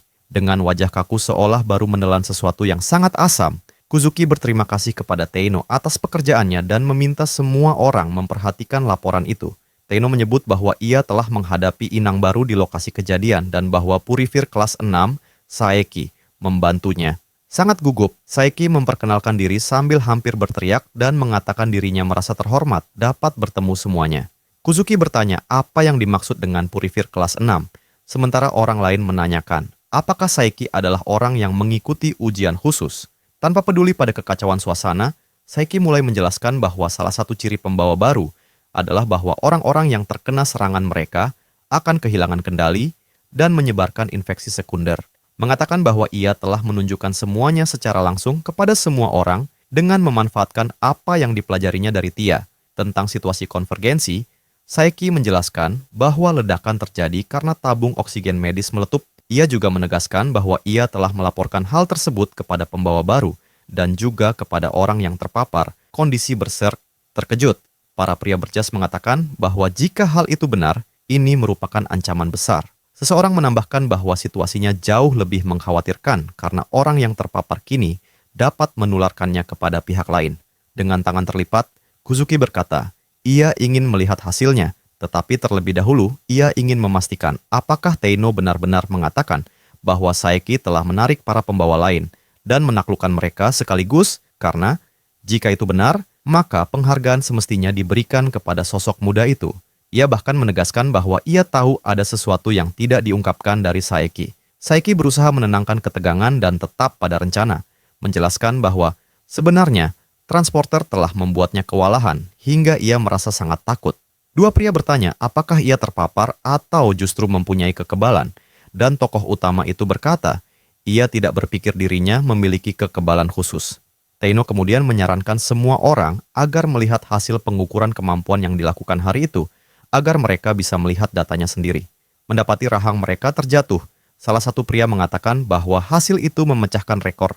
Sementara Presiden Asosiasi hanya diam, menganalisis grafik dengan saksama, Teino berkata bahwa jika ia harus menebak, ia yakin ini adalah efek dari kontak dengan strain baru virus D yang tidak terlalu berbeda dari kemampuan kekebalan khusus, setidaknya bagi dirinya.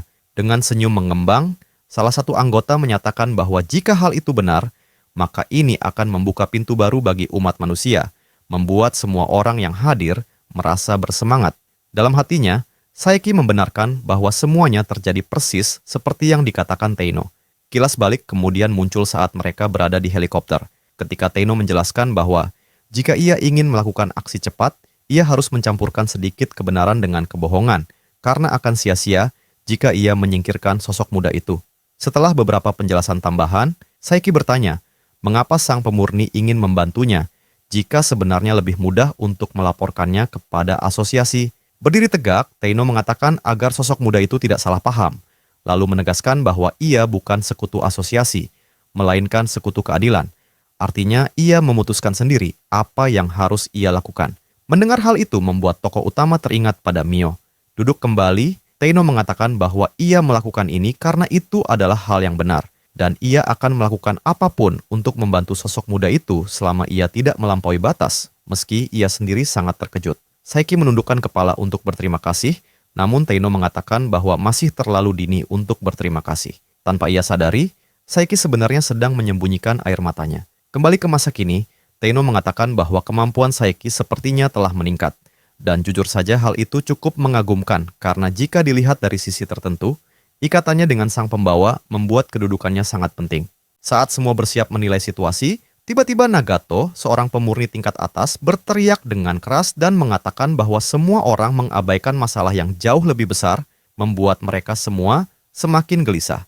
Dengan kemampuan aktif, ia bertanya apakah mereka benar-benar akan mempercayai cerita yang disampaikan, lalu mengingatkan bahwa semua orang tampaknya melupakan berapa banyak pihak yang menderita karena situasi ini. Baginya, membayangkan seseorang berteman dengan carrier saja sudah membuatnya merinding.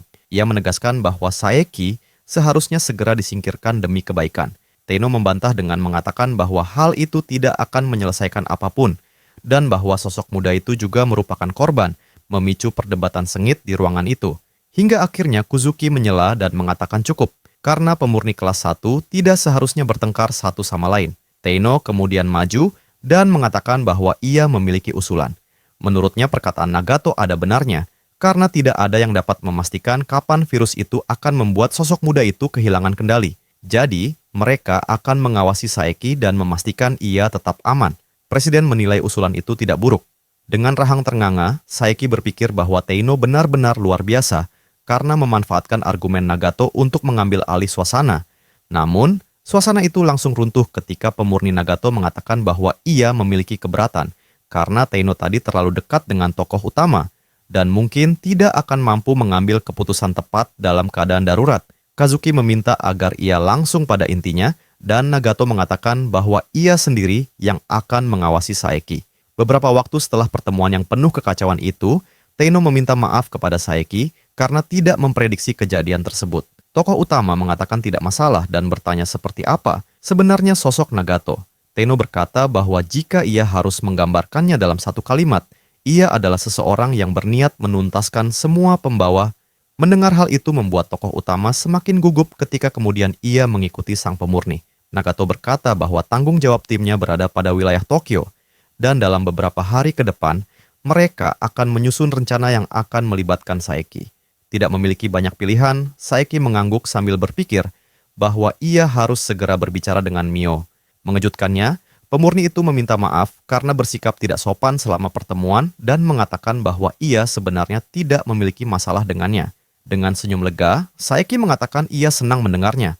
Tetapi wanita itu melanjutkan bahwa berteman dengan transporter adalah hal yang tidak terlalu diperlukan dan cukup unik, sehingga ia tidak berniat menjalin pertemanan dengannya. Saeki menjawab dengan santai bahwa tidak apa-apa, karena ia juga tidak berniat memaksakan apapun. Mereka kembali berjalan, dan Nagato berkata bahwa pasukan telah berkumpul untuk rapat, menjadikannya waktu yang tepat bagi tokoh utama untuk bertemu dengan anggota tim. Gugup, ia bertanya-tanya seperti apa orang-orang yang berada di bawah komando wanita itu. Saat memasuki ruangan, pemurni itu meminta maaf karena membuat semua orang menunggu, sehingga para pemurni lain langsung menoleh. Yagi, pemurni kelas 3, bertanya siapa sosok muda yang datang bersama Nagato. Dengan cepat, wanita itu memperkenalkan Saeki dan menjelaskan bahwa ia akan berada bersama mereka sementara waktu. Terkejut, Natsumi bertanya bagaimana mungkin ada seseorang dengan tingkat di bawah kelas 5. Soma mengatakan bahwa ia pernah mendengar tentang sosok muda yang tidak bisa menggunakan kekebalan khusus. Sementara Hattori mengejek dan bertanya mengapa seseorang yang dianggap tidak memiliki kemampuan istimewa bisa berada di tim mereka. Sedikit kesal, Tia menyampaikan pada Saeki bahwa sudah saatnya ia menunjukkan kemampuan.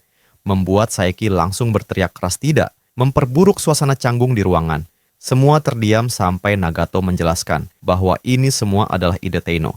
Tetapi ia diminta untuk mengawasi sosok muda itu. Mendengar itu membuat tim semakin terkejut. Tanpa memberikan penjelasan lebih lanjut, wanita itu mengatakan bahwa Saeki akan ikut dalam misi berikutnya.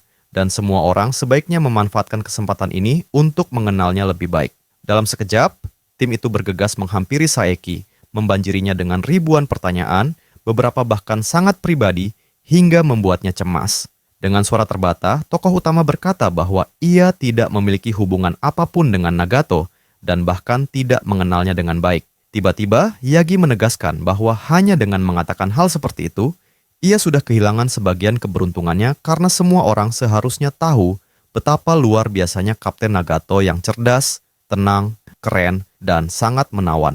Mendengar itu, Saeki tersenyum. Sementara Natsumi menceritakan bahwa ia menjadi purifir berkat sang kapten yang pernah menyelamatkan dirinya. Hattori ikut menimpali bahwa cerita itu sudah diulanginya berkali-kali. Namun Natsumi membalas bahwa cerita itu jauh lebih baik dibanding sekadar memuji kecantikan kapten. Souma menambahkan bahwa daya tarik Nagato justru ada pada kecerdasannya. Sedangkan gadis berambut merah muda tertawa sambil mengatakan bahwa mereka semua hanyalah sekelompok orang yang polos. Sambil mengangkat ponselnya, ia berkata, akan menunjukkan pada Saeki sebuah rekaman rahasia tentang sang kapten bersama seekor kucing kecil, sesuatu yang langsung membuat semua orang hampir luluh karena kelucuan. Namun tiba-tiba, sebuah benda menghantam ponsel itu dengan keras dan menancap di dinding tepat di samping Saeki. Ternyata, Nagato, yang tampak sangat malu, telah melempar sebilah pedang dan kemudian menyatakan bahwa perangkat itu baru saja disita. Seketika semua orang buru-buru meminta maaf. Tidak lama kemudian, Hatakeyama, purifir kelas kedua sekaligus wakil kapten, muncul dan menyatakan bahwa jika begini terus, semua orang akan tertinggal. Ia kemudian berkata bahwa saatnya bergerak. Beberapa waktu kemudian, tampak tim itu menelusuri hutan di bagian depan. Nagato menjelaskan bahwa tingkat pencemaran di daerah tersebut berada di angka sekitar 5.000, masih tergolong tidak mengkhawatirkan. Ia juga mengungkap bahwa tim lain telah dikirim, namun keadaan aman. Soma berpendapat bahwa apapun yang mereka buru kali ini sangatlah licik karena tidak terlihat penghubung lain di sekitar. Berpikir keras, Hatakeyama mengatakan bahwa ini pertama kalinya ia melihat pola perilaku seperti itu, dan ia merasakan firasat kurang baik. Saiki memanfaatkan kesempatan untuk memperkenalkan diri kepada wakil kapten, karena sebelumnya belum sempat, dan sang wakil menyambut dengan semangat. Tokoh utama berkata bahwa ia tidak tahu seberapa besar ia bisa membantu, tetapi ia siap belajar. Namun di luar dugaan, Purifir itu menjawab bahwa ia bekerja semata demi gaji, jadi Saeki tidak perlu berharap terlalu banyak. Ia juga menambahkan bahwa ia akan menyingkirkan siapa saja yang menghalangi jalannya. Saeki pun bertanya-tanya mengapa semua orang di sana tampak begitu unik. Natsumi kemudian khawatir tentang bagaimana mereka akan melakukan penaklukan jika makhluk itu tidak muncul. Namun, seolah menjawab, seekor makhluk besar bertanduk melompat keluar dari balik pepohonan, tampak jelas ingin menjadikan mereka sebagai santapannya. Soma berkata bahwa masalahnya tampak sudah terlihat. Lalu ia menembakkan beberapa anak panah berturut-turut yang melesat cepat dan mengenai lengan makhluk besar itu. Sementara cairan merah mengalir dari mulutnya sebelum makhluk itu roboh. Belum sempat bernapas lega, makhluk lain muncul di belakang tim. Setelah berbalik, Hattori mengejek upaya makhluk itu menyerang, sementara Soma terus menembakkan panahnya. Hattori berkata bahwa makhluk itu seharusnya adalah buruannya, tetapi Soma menegaskan bahwa yang tercepatlah yang berhak, dan meski makhluk itu terluka, ia tetap menyerang para Purifir yang tampaknya tidak gentar sama sekali. Soma mengakui bahwa musuh itu lebih kuat dari perkiraan. Membenarkan hal tersebut, makhluk yang semula roboh mendadak meraih kaki pemuda itu dan membuatnya menjerit panik. Melihat situasi tersebut, Yagi berteriak memperingatkan temannya bahwa makhluk lain hampir menghimpitnya. Pemuda itu menoleh, tetapi tampaknya sudah terlambat dan kekacauan terjadi hanya dalam hitungan detik. Di tengah hiruk-pikuk itu, Saeki muncul dan berkata bahwa ia akan meminjam bahu Natsumi.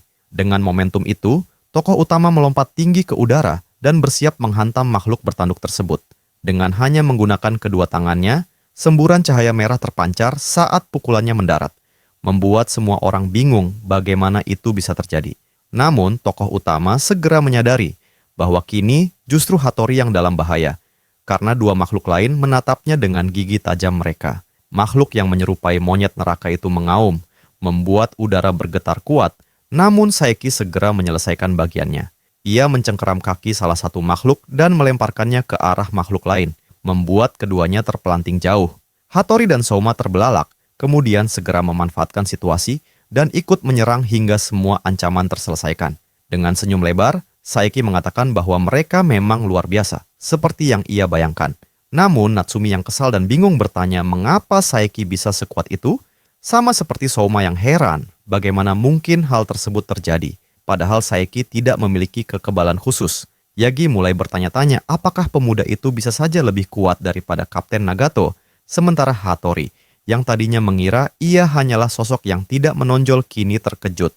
Di kejauhan, Hatakeyama memberitahu sang kapten bahwa Saeki bergerak dengan sangat baik, lalu menegaskan bahwa makhluk yang mereka lawan bukanlah model pembawa baru. Artinya, akan ada lebih banyak lagi yang bersembunyi di sekitar mereka. Saeki tersenyum, berusaha memahami apa yang sedang terjadi.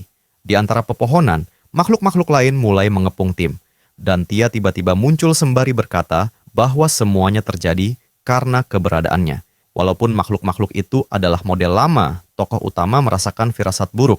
Ternyata benar, karena seekor makhluk yang lebih mengerikan tampak bersembunyi di bawah tanah. Tim posisi bersiap, menunggu serangan.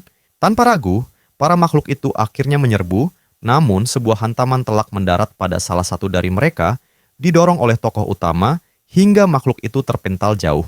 Natsumi bertanya, apakah Saeki benar-benar hanya seorang siswa tingkat 6? Sementara Hattori mengatakan bahwa sudah jelas ia berada di tingkat yang sama dengan Nagato, bahkan mungkin lebih hebat. Yagi yang sebelumnya berpikir hal serupa meminta Hattori untuk tetap tenang dan tidak sembarangan membuat kesimpulan. Tiba-tiba, sesuatu menarik perhatian sang gadis. Ketika ia menengadah, 5 makhluk terlihat hendak menerjang dirinya dan rekannya. Namun keberuntungan berpihak pada mereka karena seseorang menghentikan para makhluk itu dan melumpuhkan semuanya dalam sekejap. Setelah menyelamatkan hampir semua anggota, Nagato mengingatkan bahwa mereka berada di wilayah musuh dan harus selalu waspada. Terkejut, tokoh utama berpikir ia bahkan tidak melihat serangan sang kapten. Natsumi tertegun dan mengakui bahwa kapten memang yang terkuat. Beberapa menit kemudian, Hattori mengatakan bahwa mereka telah menaklukkan sekitar 20 musuh. Tetapi Yagi tidak setuju karena angka itu terasa tidak masuk akal. Tingkat pencemaran mencapai 5.000, tetapi musuh yang mereka hadapi hanya memiliki tingkat polusi 100. Saiki akhirnya memutuskan untuk menanyakan pendapat Tia, dan wanita itu berkata bahwa sang pemurni benar serta ada sesuatu yang sangat kuat bersembunyi di sekitar mereka. Dari balik bayangan, dengan rasa khawatir, Saiki bertanya-tanya, apakah makhluk itu hanya satu, sambil teringat saat ia mengetahui bahwa tingkat kontaminasi tertinggi yang pernah tercatat adalah 1.800. Gadis itu lalu menambahkan bahwa kata bersembunyi mungkin kurang tepat. Sesaat sebelum tanah di bawah kaki Yagi mulai retak. Mengaktifkan kekuatannya, Saiki berhasil menyelamatkan pemurni itu pada detik terakhir. Ketika mereka mencoba mencari tahu jenis makhluk apa yang baru muncul dari bawah tanah, Tia tersenyum dan mengingatkan bahwa ia sudah memperingatkan mereka sejak awal dan Saiki sebenarnya sudah tahu. Tiba-tiba, seekor makhluk mirip tanaman pemangsa menangkap Souma yang mulai terseret ke dalam mulut besar itu hingga makhluk tersebut menutup rahang sepenuhnya. Terpukau, Tia berkata bahwa itu luar biasa. Dan mungkin makhluk itu termasuk jenis yang melunakkan mangsanya terlebih dahulu, agar lebih mudah ditelan. Dengan panik, Saiki memintanya berhenti tertawa. Anggota tim lain langsung menyerbu musuh dengan penuh amarah karena kehilangan salah satu rekan mereka. Natsumi menyerang dengan sarung tinju logam, sementara Hattori maju dengan pedangnya. Namun, sepertinya tidak ada satupun dari mereka yang cukup berhasil, terlebih ketika gas merah mulai bocor dari tubuh makhluk itu yang kembali membuka mulutnya untuk melanjutkan makanannya. Bahkan pemurni tertua di tim tampak terkejut. Melihat Nagato ikut bertarung, orang itu berkata bahwa musuh ini adalah jenis baru dan memintanya kembali. Tetapi sang pemurni tidak menggubris. Dengan pedangnya, ia memberikan tebasan kuat yang memotong beberapa bagian dari tanaman raksasa itu. Terkejut, Saiki bertanya, bagaimana bisa serangannya tidak dinetralkan? Dan Tia menjelaskan bahwa sebenarnya serangan itu tetap dinetralkan, hanya saja cahaya di sekitar senjata itu begitu padat sehingga proses penetralannya tidak mampu mengimbangi daya hancurnya. Wakil kapten dan kapten memperhatikan debu yang mulai mengendap sebelum sang kapten memutuskan untuk menyerang tubuh utama makhluk itu yang berada di bawah tanah. Dengan kapaknya, ia memberikan serangan luar biasa yang menghasilkan gema besar di seluruh hutan. Dari bawah tanah, uap ungu mulai muncul. Lalu dari lubang itu tampak sepasang mata merah yang menyala. Saiki berkata bahwa pemurni benar, sedangkan makhluk itu mulai mengeluarkan suara-suara aneh. Tiba-tiba, tentakel tanaman menghantam ke arah Saiki yang berlari, menyelamatkan diri, sekaligus menjaga Yagi yang masih berada di dalam pelukannya. Dengan tekad penuh, makhluk itu mencoba menyerang lagi. Memaksa Saiki menurunkan pemurni dan maju menghadapi ancaman itu. Ia menggenggam tentakel tersebut dengan kedua tangan dan mulai menariknya dengan seluruh kekuatan, berharap dapat menyeret makhluk itu keluar dari sarangnya. Secara mengejutkan, rencana Saiki berhasil ketika awan debu besar membumbung tinggi. Tia tersenyum dan berkata bahwa ini mungkin pertama kalinya makhluk itu muncul ke permukaan, lalu menambahkan bahwa yang mereka hadapi adalah transporter tingkat menengah. Dengan mulut ternganga, Yagi memeriksa alat pendeteksi kontaminasinya dan langsung terpana melihat angka 3070 terpampang di layarnya. Natsumi berteriak menanyakan bagaimana bisa makhluk itu memiliki tingkat kontaminasi di atas 3000. Saiki berpikir keras, bertanya-tanya langkah apa yang harus diambil dan apakah masuk akal menggunakan kekuatannya. Tiba-tiba, Hattori berteriak memanggil Nagato dan mengingatkannya tentang Souma. Tanpa ragu, pemurni itu bersiap menyerang. Tia menjelaskan bahwa perbedaan terbesar antara carrier tingkat rendah dan tingkat menengah terletak pada kekuatan yang jelas lebih tinggi. Nagato melompat dan bersiap memberi serangan, tetapi ketika ia cukup dekat, ia melihat Souma dalam kondisi yang sama sekali tidak baik. Melihat rekannya seperti itu, membuat sang pemurni membeku. Tia lalu berkata bahwa selain kuat, carrier tingkat menengah juga cerdas. Ketika Nagato gagal menyerang, Hatakeyama menyebutnya kurang baik, namun tetap terjun ke pertarungan untuk menyelamatkan kapten yang hampir saja terkena pukulan. Sayangnya, wakil kaptenlah yang menerima serangan terburuk. Terhempas keras ke sebuah pohon, ia langsung tak sadarkan diri. Nagato dan timnya mulai panik, dan saat itu juga makhluk tersebut kembali menyerang sang pemurni. Ia mencoba bertahan dengan pedangnya. Souma yang ketakutan berkata bahwa semuanya terasa menyakitkan dan memohon pertolongan, membuat sang pemurni makin teralihkan. Marah, Hattori memutuskan bahwa ini saatnya membuat musuh itu membayar dan mengayunkan kedua pedangnya dengan sangat luar biasa. Namun, makhluk itu menggunakan tubuh sang pemurni yang tertelan sebagai tameng, berputar, dan jelas-jelas melihat siapa yang menyerangnya. Hattori terkena pukulan keras dari salah satu lengan makhluk itu hingga ia memuntahkan cairan merah dari mulutnya, membuat Natsumi dan Nagato panik setengah mati. Berlari menghampiri temannya, Natsumi bertanya apakah ia baik-baik saja, tetapi Hattori justru mengeluarkan suara-suara aneh yang membuat sang pemurni ketakutan. Tiba-tiba, pemuda itu kini terinfeksi, menggigit bahu Natsumi, membuat virus itu menyebar begitu cepat. Berbalik, Hattori menatap Yagi dengan mata terbelalak, seakan tidak percaya, lalu bertanya dengan suara gemetar apa yang terjadi pada teman-temannya. Saiki berteriak meminta gadis itu untuk tidak mendekat, tetapi ia justru diserang salah satu tentakel makhluk tersebut, membuat tubuhnya terluka cukup parah. Nagato terus berusaha bertahan, sementara Souma yang ketakutan berkata bahwa semuanya kembali menyakitkan dan memohon agar sang pemurni menolongnya. Tiba-tiba, anggota tim yang telah terinfeksi muncul di belakangnya, dan Nagato dengan cepat menyadari bahwa mereka kini adalah makhluk lain. Mereka yang dulu adalah teman baiknya kini berubah total, dan pemandangan itu menghancurkan hati Nagato hingga membuatnya tak mampu berkata. Dengan mata terpejam, ia mencoba menahan tangisnya. Tiba-tiba, suara benturan keras terdengar, dan terlihat bahwa Saiki ternyata masih baik dan siap menyelamatkan semuanya. Menatap tajam makhluk itu, tokoh utama berkata bahwa yang diinginkan makhluk itu adalah dirinya, jadi ia akan menjadi lawan yang sempurna. Menggunakan kekuatan Tia, Saiki melempar para anggota tim yang telah berubah, lalu bertanya, apakah Nagato masih bisa bergerak? Tanpa mampu menjawab dan tubuh gemetar, sang pemurni menunjukkan bahwa ia tidak bisa. Saiki menyadari hal itu tidak baik, dan dengan sopan mengangkatnya, berlari membawa sang pemurni menuju tempat Hatakeyama, meletakkan Nagato di tanah, lalu kembali menuju pertempuran, sambil meminta sang pemurni mengurus luka wakil kapten. Dengan penasaran, sang pemurni menyadari ada sesuatu yang berbeda dari Saeki, dan saat ia melihat alat pendeteksi kontaminasi, ia menyimpulkan bahwa Saeki berada di bawah pengaruh carrier. Berlari dengan kecepatan tinggi, tokoh utama bertanya, bagaimana sang pemurni masih bisa baik-baik saja setelah digigit. Sambil tersenyum, Tia mengatakan bahwa virus milik sosok lemah bukanlah masalah berarti 3 sosok purifir yang sudah berubah kembali bergerak mendekati Saeki, dan Natsumi menjadi yang pertama mencoba menyerangnya. Tokoh utama bergerak sigap, menghindari serangan itu dengan cara yang begitu lihai, lalu memanfaatkan momentum untuk melakukan serangan balasan. Tanpa ragu, 2 purifir lainnya menerjang, memaksanya menggunakan sabitnya untuk melempar mereka menjauh. Tia bertanya, apakah Saeki tidak mau sedikit menahan diri terhadap para yang muda? Namun, dengan kesal Saeki menjawab bahwa mudah saja baginya untuk bicara. Tiba-tiba, tanaman pemangsa itu muncul lagi, membuat tokoh utama memutuskan untuk melepaskan teknik putaran sabitnya, dan tanpa kehilangan tatapan teguh itu, potongan tanaman terlempar ke segala arah. Namun, bukannya terbelah.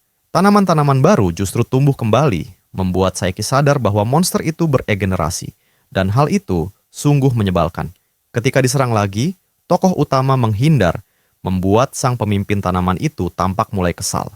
Berlari, Saeki mengatakan bahwa ia juga merasa terganggu dengan semua ini, menunjukkan tekadnya untuk segera mengakhiri pertarungan.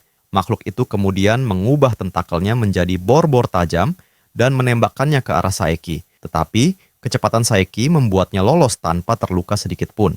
Menggenggam sabit erat-erat, ia menunjukkan caranya bertarung dan memotong seluruh tentakel tanaman raksasa tersebut. Murka, monster itu menyadari bahwa Saeki tidak akan mudah digoyahkan, dan justru semakin mendekat. Dalam wujud transformasinya, Saeki mencengkeram tentakel itu dan melompat, meninggalkan jejak kehancuran di belakangnya, sambil berkata bahwa ia sudah terbiasa dengan hal semacam ini. Ucapan itu membuat makhluk tersebut, yang masih memakai wajah Souma, bergetar ketakutan. Tiba-tiba Saeki menghantam bagian batang monster itu, dan membuatnya berteriak karena kesakitan. Merasakan sesuatu yang aneh, tokoh utama menoleh, tetapi sudah terlambat karena Natsumi menyerangnya dari belakang, memberi monster itu waktu untuk pulih. Tanpa pilihan lain, Saeki terpaksa bertukar serangan dengan pemuda purifir itu, hingga akhirnya mampu menjatuhkannya dengan baik. Yagi dan Hattori ikut menyerang, memaksa tokoh utama melakukan sesuatu yang sebenarnya tidak ingin ia lakukan. Setelah menangani para purifir itu, ia memutuskan untuk kabur sejenak, dan akhirnya terlihat bahwa ia tidak menyakitkan siapapun, hanya menahan mereka. Dengan bangga, Tia mengatakan bahwa ketika ia tidak berada di tubuhnya sendiri, ia tetap bisa diandalkan, dan bahwa Saeki bisa memasang banyak borgol, sekaligus pada para purifir itu. Lalu ia bertanya mengapa Saeki menangkap para yang muda, padahal ia tahu bahwa saat seseorang berubah menjadi feeder, tidak ada jalan kembali. Kesal, Saeki mengatakan bahwa ia mengerti. Ia menimpali bahwa ucapannya tidak terlalu masuk akal dan cepat atau lambat sesuatu yang buruk akan datang. Dengan suara keras, tokoh utama kembali menegaskan bahwa ia tahu. Gadis itu mengangkat bahu dan mengatakan bahwa tidak terlihat seperti begitu, dan bahwa perasaan manusia memang rumit. Berusaha tetap fokus, Saeki kembali menyerang target yang meski rusak parah, masih berdiri kokoh. Terlihat bahwa makhluk itu justru semakin bersemangat, memperlihatkan senyuman menyeramkan. Tentakelnya kembali melesat, bukan ke arah tokoh utama, melainkan ke arah Hattori dan Natsumi yang terpukul keras. Kemudian monster itu menarik mereka mendekat. Bingung, tokoh utama bertanya-tanya mengapa makhluk itu justru menyelamatkan para feeder. Mengetahui apa yang akan terjadi, Tia menjelaskan bahwa itu hanyalah caranya menyiapkan makanan. Tertawa, makhluk itu menyerap semua energi yang bisa diperolehnya dari para purifir yang ditangkap. Masih belum paham, Saeki bertanya apa maksud wanita itu. Karena setaunya feeder biasanya bekerja bersama para transporter, Tia menjawab bahwa itu sama sekali berbeda. Ia menjelaskan bahwa carrier menyerang manusia untuk menenangkan virus mereka, tetapi karena para carrier tingkat rendah tidak terlalu pandai, mereka langsung ke bagian memakan. Padahal sebenarnya tidak ada gunanya, sebab virus hanya dapat berkembang dalam sel yang masih hidup. Kini mulai mengerti, Saeki bertanya, apakah itu berarti orang-orang seperti feeder atau Mio yang terinfeksi namun ucapan itu langsung terputus karena Tia mengatakan bahwa bagi transporter, orang-orang seperti itu adalah makanan penuh virus yang sangat bernutrisi, terutama para feeder yang menyerang manusia lain dan membuat lebih banyak feeder, sehingga makanan mereka berkembang biak dengan sendirinya. Kesal, Saeki meminta gadis itu berhenti bercanda. Namun tanpa goyah, Tia menjelaskan bahwa itu hanyalah cara untuk memperbanyak makanan, sesuatu yang juga dilakukan manusia. Marah, tokoh utama menyuruhnya diam. Sementara itu, Nagato sedang duduk di samping Hatakeyama. Hancur dan menangis, purifir itu memandang Saeki yang tidak tahu harus berbuat apa. Tetapi makhluk itu memutuskan untuk menyerang lagi, memunculkan tentakel-tentakel baru setelah memperoleh santapan yang cukup. Bahagia dengan energi barunya, monster itu melepaskan tawa mengerikan. Bertekad menghentikannya, Saeki menerjang maju, kembali menghindari semua serangan sambil menyerang tanpa henti. Meski terlihat sia-sia, karena kemampuan regenerasi monster itu luar biasa. Khawatir, Saeki mencoba membaca situasi, menyadari bahwa ia tidak bisa mengandalkan senjata itu saja. Salah satu kepala makhluk tersebut muncul dari tanah dan hampir mencengkeramnya, membuat Saeki melompat menjauh. Monster itu merasa geli dan mengirimkan gelombang tentakel lain untuk menangkapnya di udara. Namun tiba-tiba sebuah ledakan besar terjadi, memperlihatkan Saeki yang terengah-engah, dikelilingi tentakel yang kini terpotong oleh dua pedang raksasa yang ia gunakan setelah meninggalkan sabitnya. Dengan kedua mata menyala merah, ia menyatakan bahwa monster itu tidak boleh menganggapnya makanan yang mudah, menunjukkan bahwa dirinya juga mampu menjadi kuat ketika diperlukan. Makhluk itu kembali melilit Saeki, dan dengan wajah tegas ia merasakan tentakel itu semakin menguat. Pada saat yang tepat, tokoh utama mengangkat kedua pedangnya. Monster itu terkejut dengan kekuatan tersebut, namun tetap tidak mau mundur. Saeki mulai berlari dan menebas tanpa berhenti, menunjukkan bahwa ia tidak akan menyerah untuk melindungi dirinya. Tanaman neraka itu menempatkan dua tentakel di depan wajahnya, tetapi semuanya terbelah oleh Saeki, yang bahkan menendang sisa-sisanya. Terlihat bahwa ia hampir mencapai sasaran. Namun tiba-tiba, makhluk itu mencengkeram kedua pedangnya dan memaksanya melepaskan pedangnya. Yang mengejutkan monster tersebut, pedang-pedang itu lenyap lalu kembali muncul di tangan Saeki, yang langsung melakukan serangan ganda. Wajah Soma mulai berubah ketika makhluk itu berteriak, dan Saeki mundur saat potongan tubuh tanaman itu beterbangan. Ia mendarat di tanah, bersiap melihat apa dampak dari serangannya. Tiba-tiba, sebuah wajah aneh muncul menggantikan wajah sang purifir, membuat tokoh utama merasa sangat bosan karena pertarungan ini seolah tidak pernah berakhir. Dalam kegaduhan itu, makhluk tersebut melihat Yagi, Nagato, dan Hatakeyama, lalu menampilkan senyum mengerikan sebelum meluncurkan tentakel ke arah mereka. Menyadari apa yang akan terjadi, Saeki berbalik dan melompat dari posisinya untuk berdiri di depan mereka. Karena gerakan itu, ia terkena serangan keras di punggung, hingga sempat kehilangan keseimbangan. Makhluk itu menyerbu Yagi dengan teriakan menggema, membuat sang tokoh utama melempar kedua pedangnya sambil bertekad penuh untuk melindunginya. Sesuai tekadnya, ia berhasil memotong salah satu tentakel makhluk itu, memberi sedikit rasa lega. Namun seketika bagian lain dari tanaman neraka yang mengerikan itu muncul dari tanah, meninggalkannya tanpa senjata dan hanya dapat mengandalkan kedua tangannya. Dengan hentakan kasar, Saiki terpental jauh. Tentakel yang baru saja ia potong tumbuh kembali. Sementara makhluk itu memamerkan kekuatannya seolah sedang mengikuti kompetisi kebugaran. Tokoh utama menggerutu bahwa kemampuan regenerasi ini sangat menyebalkan. Sementara Tia menegurnya dengan nada tajam dan mengatakan bahwa Saeki seolah tidak berpikir. Ia menunjukkan bahwa Saeki masih memiliki energi untuk serangan penentu. Tetapi saat ini ia justru sibuk menjaga gadis yang dianggap sebagai beban tambahan. Dengan kesal, Saeki menyuruh makhluk pendampingnya itu diam. Rasa penasaran kemudian muncul ketika ia bertanya mengenai tanaman monster itu dan apakah benar makhluk tersebut menyerap nutrisi dari tanah. Namun, Tia menjelaskan bahwa para pembawa tidak melakukan hal semacam itu dan bahwa monster itu justru dipenuhi batu miasma yang membuatnya sangat mudah melakukan regenerasi. Tidak tahu harus berbuat apa, Saeki bertanya bagaimana cara mengalahkannya.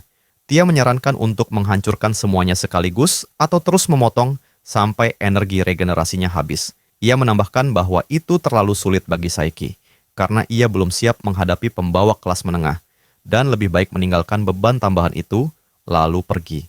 Menyadari Saeki tidak berniat mundur, gadis itu bertanya, apakah ia siap bertarung sampai akhir? Tokoh utama menegaskan bahwa ia tidak berniat menghadapi akhir buruk apapun, tetapi Tia memperingatkannya bahwa hal itulah yang akan terjadi jika ia terus memaksa. Saeki kemudian ikut bersuara dan mengatakan bahwa sebenarnya masih ada cara lain, membuat Tia terkejut dan bertanya apakah ia berniat dimakan lagi.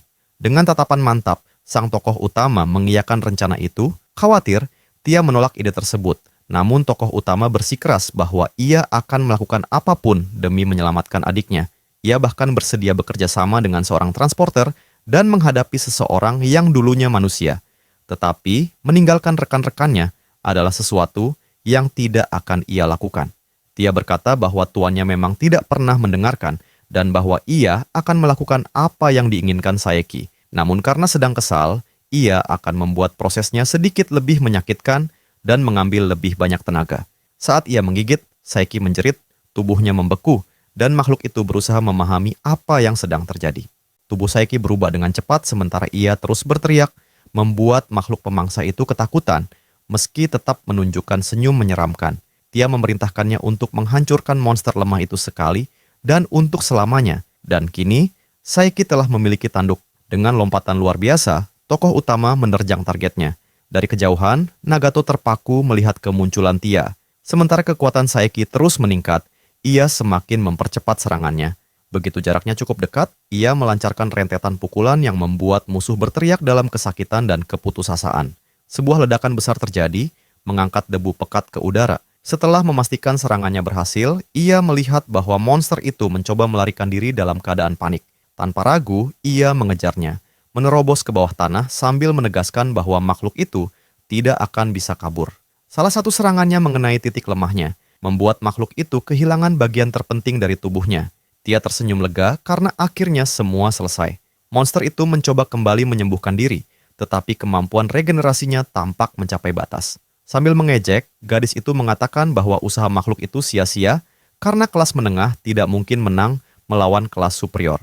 Dengan tenang, Saeki mendekati lokasi makhluk itu terperangkap dan menggapai apa yang ia butuhkan, yaitu batu-batu miasma yang saling terhubung pada satu titik. Dengan antusias, Tia bertanya apakah Saeki kini bisa merasakan batu-batu itu. Namun, makhluk tersebut kembali melakukan trik lamanya, memunculkan wajah Souma sambil memohon pertolongan dan meminta pengampunan. Adegan itu membuat sang tokoh utama ragu, tetapi Tia mengingatkannya bahwa makhluk itu hanya meniru manusia yang pernah diserapnya, dan bahwa Purifir itu sebenarnya sudah lama tidak ada. Mendengar hal itu membuat Saeki mengepal, tetapi ia akhirnya menemukan keberanian dan menancapkan tangannya ke tubuh monster tersebut, hingga makhluk itu kembali menjerit. Saat tokoh utama mencabut sumber kekuatan lawannya, keberadaan monster itu lenyap begitu saja. Memegang batu itu, Saeki gemetar, merasakan campuran amarah dan kesedihan. Tia muncul dan bertanya, Apakah ia menyadari bahwa dirinya semakin mirip dengan seorang pembawa? Saeki menatap batu miasma biru muda itu, tetapi pandangannya tiba-tiba kabur dan keseimbangannya hilang, hingga ia berlutut dengan Nagato tepat di depannya. Mengingat segala hal yang dilihatnya dari Saeki, meski kini tokoh utama tampak kembali normal, Hatakeyama berteriak memanggil Purifir, membangunkannya dari lamunan. Wakil kapten mengatakan Iyagi hampir lepas dan butuh bantuan untuk menahan gadis itu. Ketika ia berbalik, sang kapten muncul dan berkata bahwa ia sudah siap membantunya. Namun tubuh Saeki mendadak berperilaku aneh dan berubah menjadi wujud mengerikan dari dirinya sendiri. Ia menerjang Nagato yang berdiri dalam kebingungan total. Dan seketika terjadi ledakan besar bernuansa merah hasil serangannya. Melihat Purifir itu terpental, dia mengeluh bahwa ia mengira sudah mengendalikannya. Mendengar suara Saeki yang terdengar tidak biasa, sang pirang bertanya apakah ia masih baik-baik saja, tetapi Tia menjelaskan bahwa tubuh tuannya kelelahan sehingga ia mengambil alih sementara. Dengan suara bergetar, Nagato bertanya, apakah itu berarti Saeki adalah seorang pembawa? Dengan senyum licik, Tia mengiyakan dan bertanya, apakah sang Purifir keberatan? Kemarahan memenuhi diri Nagato. Namun Tia tidak peduli dan mengatakan bahwa ia tidak bisa mengabaikan seorang wanita yang memiliki tatapan penuh kebencian terhadap para pembawa. Berdiri di atas dahan, sang Purifir bertanya, apa rencana Tia karena ia dianggap sebagai parasit dalam tubuh Saeki. Tersinggung, Tia menyebutnya sebagai hubungan koeksistensi karena ia membantu Saeki dan memberinya kekuatan, dan sebagai gantinya ia mendapat sedikit asupan energi. Sang Purifir merasa hal itu tidak masuk akal. Tetapi sang pembawa tidak peduli dan mengatakan bahwa membiarkan Purifir itu hidup adalah masalah, sehingga meski tidak berada di puncak kekuatan, ia siap menghadapinya. Dengan penuh percaya diri, Tia meledakkan energi di sekitarnya. Nagato mencoba melindungi diri dan mengatakan bahwa ini tidak masuk akal, lalu meminta wakil kapten untuk menangani Yagi. Tiba-tiba, alat pendeteksi kadar polusi di pergelangan tangan Purifir itu berbunyi keras, menunjukkan angka mengejutkan, yaitu 5.844. Menyipitkan mata, Nagato mengatakan bahwa ia tidak bisa mengabaikan hal itu. Ia turun dari dahan dan menegaskan bahwa sebagai Purifir, ia harus menuntaskan tugasnya. Ia merasa lega pembawa itu akhirnya memperlihatkan wujud sebenarnya. Karena itu berarti proses pemurnian menjadi lebih mudah. Pertarungan dahsyat kembali dimulai, Tia menahan semua serangan meski tidak berada dalam kondisi penuh. Saeki tersadar bahwa ia hanya penonton dalam tubuhnya sendiri.